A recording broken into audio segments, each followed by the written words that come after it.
Il sera question du hijab de course que voulait mettre en vente la marque Decathlon. Il sera question de l'antisémitisme, évidemment, qui a donné lieu à plusieurs manifestations la semaine dernière. Et puis la haine sur Internet. Comment lutter contre ce déversoir de haine qui envahit tous les réseaux sociaux. C'est avec Frédéric Potier que nous sommes aujourd'hui, qui est le délégué interministériel de lutte contre le racisme, l'antisémitisme et la haine anti-LGBT.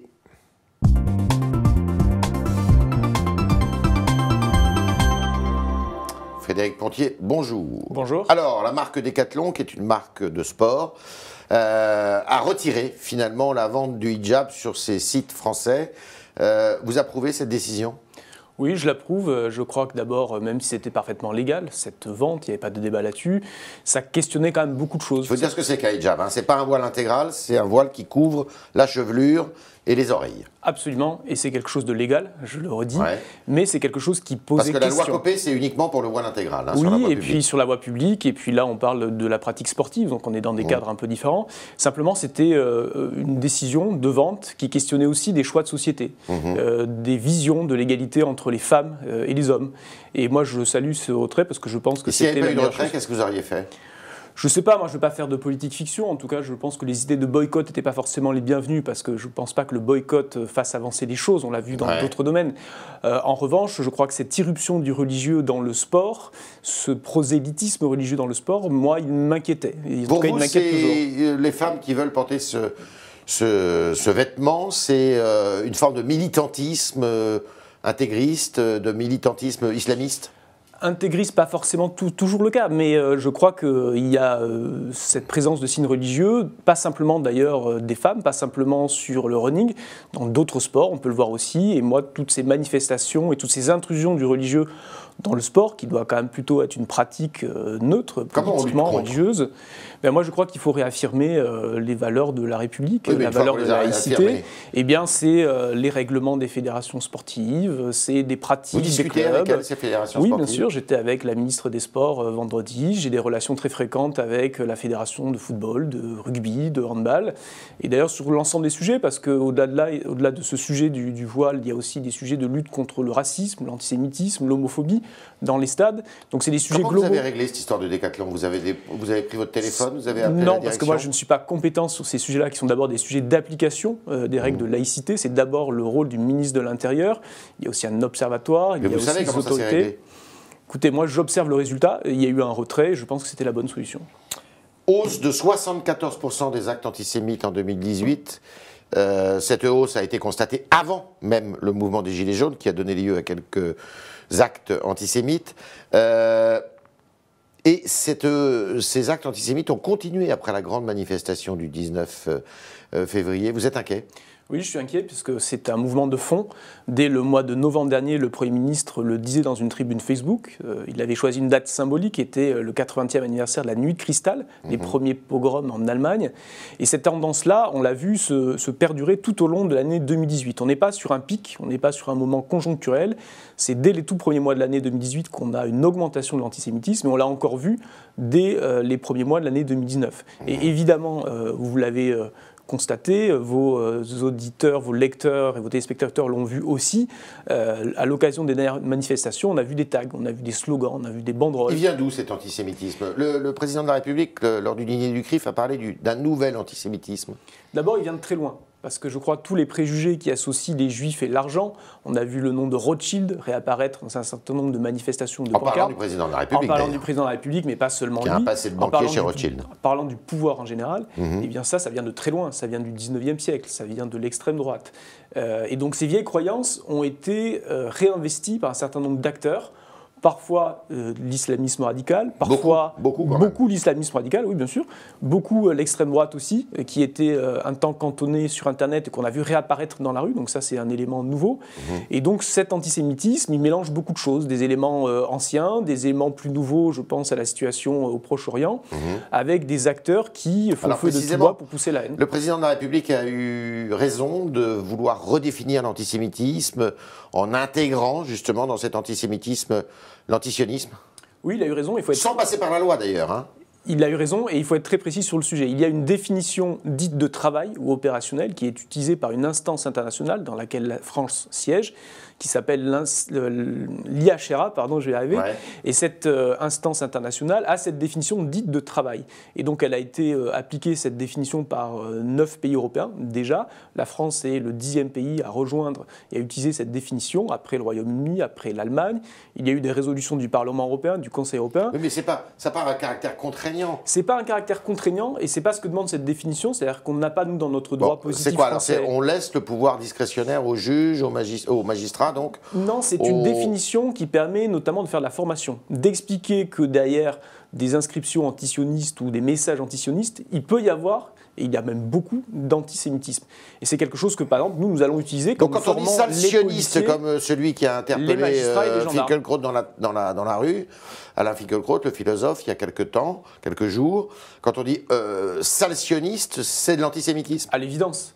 À l'évidence. Donc c'est condamnable. Et c'est condamnable. Et c'est d'ailleurs, il ne faut pas se méprendre. C'est-à-dire que le sionisme n'est pas simplement une idée politique. Et là, tel qu'il est utilisé, justement, il n'aurait pas dit mort au socialisme ou mort au libéralisme. Non, il utilise mort aux sionistes ou retourne chez toi, sale sioniste. Et donc, il faut évidemment décrypter ça et bien comprendre que c'est les juifs derrière qui sont visés. Et c'est en ça que cette définition de travail, elle est intéressante parce qu'on va l'utiliser, nous, pour faire des formations pour les magistrats, pour les policiers, pour les gendarmes, pour les enseignants, pour qu'ils ne puissent pas tomber dans ce genre de... Absolument. Moi, j'interviens dans toutes les écoles de police. Je suis intervenu à l'École nationale de magistrature au mois de décembre dernier. Et nous, on a encore des séances de formation, pas plus tard que la semaine prochaine, avec le mémorial de la Shoah. Et les publics auxquels vous adressez sont sensibles à ça? Ils sont très sensibles, ils sont très intéressés parce qu'ils sont en besoin, enfin, ils sont en demande. Ils ont besoin de ces éléments d'éclairage. D'accord. Ils savent que ce sont des affaires très sensibles. Quand il y a eu notamment l'agression contre... Alain Finkielkraut, quelques avocats sont montés au créneau en disant il faut faire de l'antisémitisme un délit de droit commun sans passer par la loi de 1881, qui est la loi sur la presse, et qui permet de poursuivre quelqu'un en justice pour diffamation, injure, tout ce qu'on veut, et d'en faire carrément un acte... un délit de droit commun. Vous êtes d'accord avec ça? Il y a deux débats. D'abord, est-ce qu'il faut faire de l'antisémitisme ou de l'antisionisme une infraction en tant que telle? Je ne crois pas, parce qu'on a l'incitation à la haine raciale ou l'incitation à la haine en raison de la religion. Donc ça, c'est quelque chose qui est couvert. Ça, c'est inscrit dans le code pénal, ça? Ça, c'est dans le code pénal et dans la loi 1880, donc ça, c'est couvert. Simplement, le débat qui a été posé par quelques avocats, c'est de dire, est-ce que ce type d'insulte doit toujours relever de la loi 1881 qui traite de la liberté de la presse, ou est-ce qu'il faut le sortir et le mettre dans le code pénal, comme on l'a fait pour le terrorisme? Aujourd'hui, c'est un débat qui est ouvert, qui n'est pas tranché. Il y a des organisations qui sont très pour, comme la LICRA, d'autres qui sont très défavorables, comme la Ligue des droits de l'homme. Pourquoi? Parce qu'ils considèrent qu'on est sur un sujet éminemment sensible. On parle de liberté d'expression, d'une liberté fondamentale, et qu'il faut un certain nombre de garanties, de procédures qui sont importantes pour préserver tout ça. Donc aujourd'hui, ce n'est pas un débat qui est fermé, je le redis, c'est un débat qui est ouvert. Ça ne changerait rien, je veux dire, aux poursuites judiciaires qui sont engagées aujourd'hui? Ça pourrait les faciliter. Ça pourrait les faciliter, mais là encore, je suis très prudent parce que c'est un débat éminemment complexe et je ne suis pas avocat. Pourquoi ça les faciliterait? Parce que ça lèverait un certain nombre de difficultés procédurales, notamment devant la 17e chambre de Paris, tribunal de Paris. Mais là encore, je ne suis pas certain que ça soit la recette miracle et je pense qu'il ne faut pas y voir une baguette magique. Ça peut être un élément intéressant à creuser, à approfondir, mais certainement pas une recette miracle. Que pensez-vous du projet de loi contre les haines sur Internet qui est en train d'être étudié? Madame Avia, notamment, qui était à votre place il n'y a pas très longtemps. Ce projet de loi répond aux besoins qui se manifestent aujourd'hui? Oui, il est suffisant? Oui, je sors à l'instant d'une réunion à Matignon, justement, où nous travaillions sur les propositions de Laetitia Avia. Je crois qu'à l'évidence, il faut qu'on s'inspire de ce qu'ont fait nos amis allemands. Nos amis allemands, ils ont posé des délais de retrait très sévères, 24 heures, 48 heures. Certains disent 24 heures, c'est trop long. Ça dépend en terrorisme. Il y a Monsieur Majoubi dit ça notamment. Oui, en matière de terrorisme, il y a un délai d'1 heure qui est très très utile. Et parfois, sur certaines infractions ou certains messages de haine, on a besoin qu'ils ne se propagent pas très vite. Donc ça peut être intéressant. La peine maximale, c'est 50 millions. C'est 50 millions d'euros d'amende en Allemagne. Là, on peut imaginer quelque chose lié à un pourcentage de chiffre d'affaires, 4% de chiffre d'affaires. C'est ce qui est à l'étude actuellement? C'est ce qui est à l'étude. Ça existe dans d'autres textes, notamment sur le terrorisme. Donc je crois que là, on a un certain nombre d'outils juridiques qui peuvent être très puissants. Pour pour attaquer notamment les plateformes qui accueillent ces messages et qui accueillent ces sites. Mais est-ce que c'est facile à appliquer ? Ça s'applique. Moi, je fais l'observation. Le modèle allemand est convaincant ? Il marche. Moi, j'ai des relations très directes et très régulières avec les hauts fonctionnaires allemands, avec le ministre allemand qui est en charge de cette question-là. Il n'y a pas de contentieux juridique. Il n'y a pas de débat politique, ils n'ont pas embauché une armée de fonctionnaires pour le faire. Simplement, les grandes plateformes de l'Internet américaines ont été obligées d'embaucher des modérateurs, des plateformes de modération, et ça marche. Elles ont été condamnées déjà ? Il n'y a pas eu de condamnation en Allemagne, parce qu'elles ont fait le job. En amont ? Non, elles n'ont pas fait pas de condamnation, donc pas de procédure engagée, et pour l'instant, c'est quelque chose qui marche. C'est dissuasif, donc ? C'est très dissuasif. D'accord. Cette loi, elle va rentrer, ce projet de loi, il sera voté quand ? Avant l'été ? Il y a un dépôt pour le mois de mai, c'est ce qui est prévu, c'est ce qui a été annoncé par le président de la République au dîner du CRIF. Après, sur le vote, là, il y a un calendrier parlementaire qu'on ne maîtrise pas, évidemment, et l'entrée en vigueur, on peut imaginer que ce soit pour l'année 2020. La secrétaire d'État à l'égalité homme-femme a récemment, dans une interview, comparé les manifestants de la Manif pour tous aux intégristes musulmans. Ça a créé un tollé dans notre pays. Erreur ? Elle a fait un communiqué de presse pour s'excuser d'une formule... Elle ne s'est pas excusée vraiment. Elle a fait un communiqué express pour redire qu'elle n'avait voulu choquer personne ou blesser personne, mais je crois que la question de fond, et je maintiens ce que moi j'ai pu dire dans une interview au Point, c'est que des camps parfois très opposés, idéologiquement, peuvent avoir en partage une vision très rigoriste et très conservatrice de la famille. Est-ce qu'il peut y avoir des choses en commun entre ceux qui militaient contre le mariage gay et ceux qui sont des intégristes musulmans et qui n'hésitent pas à tuer? Si on parle d'une certaine vision de la famille, de la place de la femme, des droits de la femme, on peut trouver des points communs. Vous trouvez que ce sont des réactionnaires et les uns et les autres? On peut trouver des points communs entre ces familles politiques. L'idée n'est pas de les comparer, de les assimiler, évidemment. Il y a des immenses différences politiques entre ces camps-là, entre ces mouvances-là. Mais sur certains points, oui, ils se rejoignent. Donc Mme Schiappa a eu raison de faire cette comparaison? Je crois que sur le fond, elle a eu parfaitement raison. D'accord. Alors nous sommes avec Frédéric Potier, le délégué interministériel à la lutte contre l'antisémitisme, le racisme et à la haine anti-LGBT. Et c'est Jérémy Pontieux qui nous rejoint pour poser vos questions, chers internautes.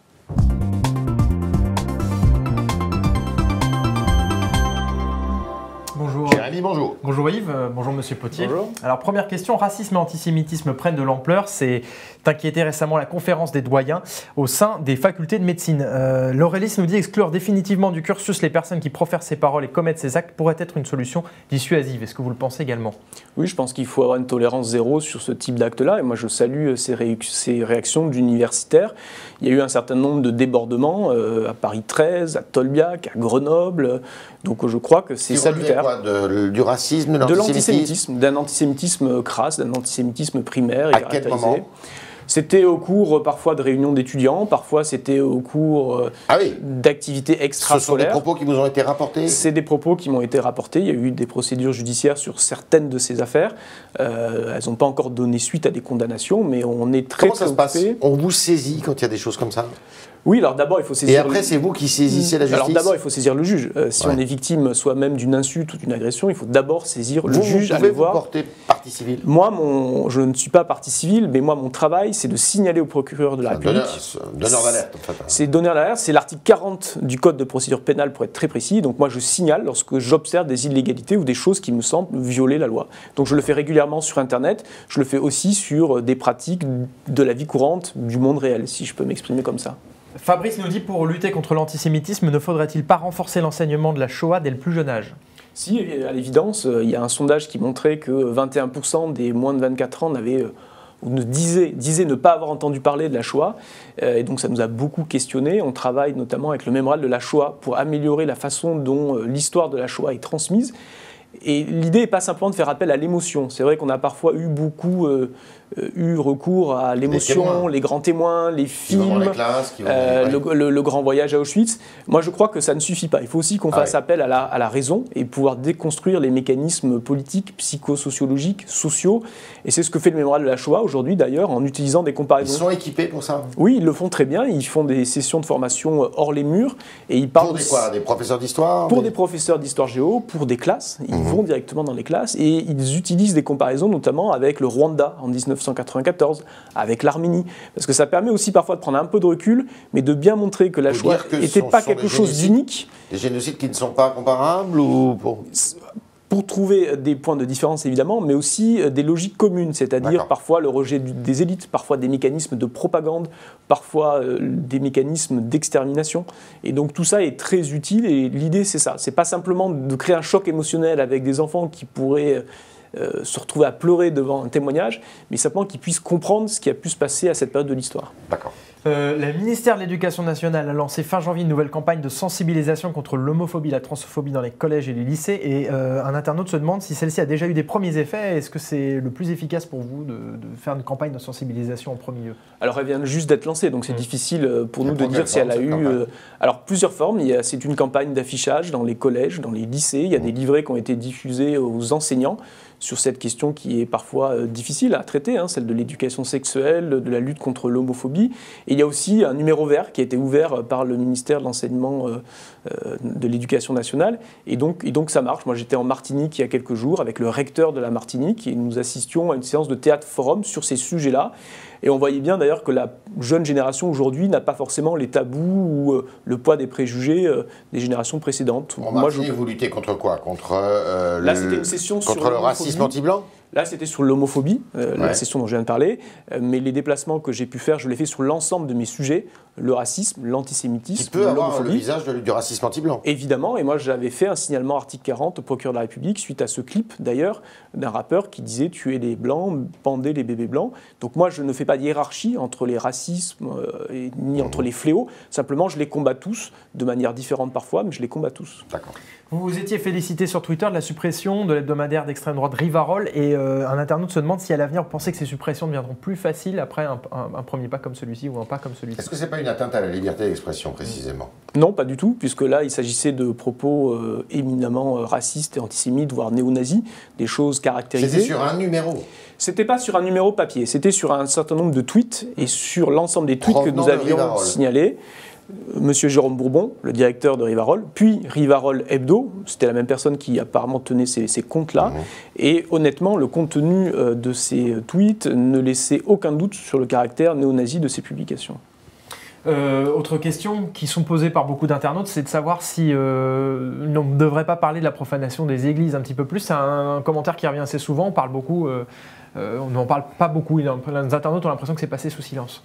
Je ne crois pas que ce soit passé sous silence. Dans votre journal, notamment, il y avait de longs papiers, de longs reportages. Le ministre de l'Intérieur s'est exprimé sur le sujet. Il a rencontré les différents cultes. Et je crois qu'il faut, là encore, ne pas hiérarchiser, mais combattre toutes les manifestations de haine.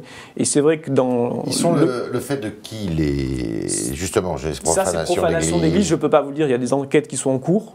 Je ne peux pas vous dire la profanation aussi du cimetière alsacien. On sait de qui ça vient? L'indice qu'on a, c'est les croix nazies, les croix gammées sur les pierres tombales. Donc là, on peut avoir quand même... Ça renvoie plutôt à l'extrême droite et à des groupes néo-nazis, mais moi je reste très prudent parce que je ne suis pas au cœur de ces enquêtes-là, c'est pas à moi de les mener.